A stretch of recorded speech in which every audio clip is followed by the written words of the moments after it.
துளாராசி நேயர்களுக்கு இந்த வார பலன் எப்படி இருக்குன்னு பார்க்கலாம். துளாராசி நேயர்கள், குறிப்பாக சுவாதி நட்சத்திரக்காரர்களுக்கு வேலை தேடி கொண்டிருப்பவர்களுக்கு ஒரு நல்ல வேலையை நீங்கள் எதிர்பார்க்கலாம். நீங்கள் ஒரு நேர்முக தேர்வுக்கு செல்வதோ அல்லது வேலையில் சேருவதோ இந்த வாரத்தில் நீங்கள் எதிர்பார்க்கலாம். 9ஆம் இடத்தில் இருக்கக்கூடிய குரு பகவான் அவருடைய அனுகிரகத்தை உங்களுக்கு கொடுக்கிறார். ஜென்மத்தில் இருக்கக்கூடிய சனி பகவானும் ராகு பகவானும் சிறு உடல் உபாதைகளை கொடுப்பதற்கும் மன சஞ்சலங்களை ஏற்படுவதற்கும் வழிவகுக்கிறார்கள்.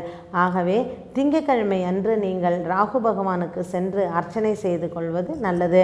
உங்களுடைய ராசியில் இருக்கக்கூடிய ராகு பகவானும் சனி பகவானும் மனக்குழப்பங்கள் மற்றும் அல்லாமல் உங்களுடைய உறவினர்கள், அதாவது பெற்றோர்கள், தாய் தந்தையினர் மற்றும் கூட பிறந்தவர்கள், இவர்களுடைய குடும்பத்தில் இருக்கக்கூடியவர்களுடன் மனநிலைகள் மாறுவதற்கு காரணமாக இருக்கிறார்கள்.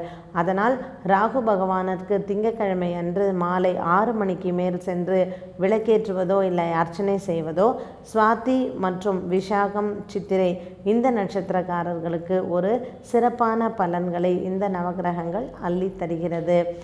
குறிப்பாக வெளிநாட்டில் வசிக்கக்கூடிய இந்த சுவாதி நட்சத்திரக்காரர்கள் தங்களுக்கு கோவிலுக்கு சென்று அர்ச்சனை செய்ய முடியாவிட்டால் திங்கட்கிழமை உங்களுக்கு உபவாசம் இருந்து, அதாவது ஒரு வேளை மட்டும் சாப்பிட்டு மாலை 6 மணிக்கு மேல் சந்திரன் வந்த பிறகு நீங்கள் உணவருந்தி விரதம் இருந்தால் ராகுவினால் ஏற்படக்கூடிய தோஷங்கள் விலகி குடும்பத்தில் சந்தோஷம் நிலவுவது உறுதி என்று சொல்லலாம்.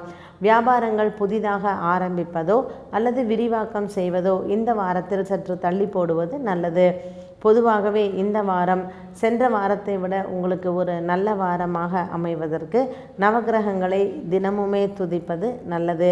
விநாயகர் சதுர்த்தி அன்று நவகிரகங்களுக்கு அர்ச்சனை செய்வதும் அபிஷேகம் செய்வதும் உங்களுடைய இந்த 7.5 சனியில் ஒரு நல்ல பலனையும் ஒரு நல்ல பரிகாரமுமாக அமைகிறது.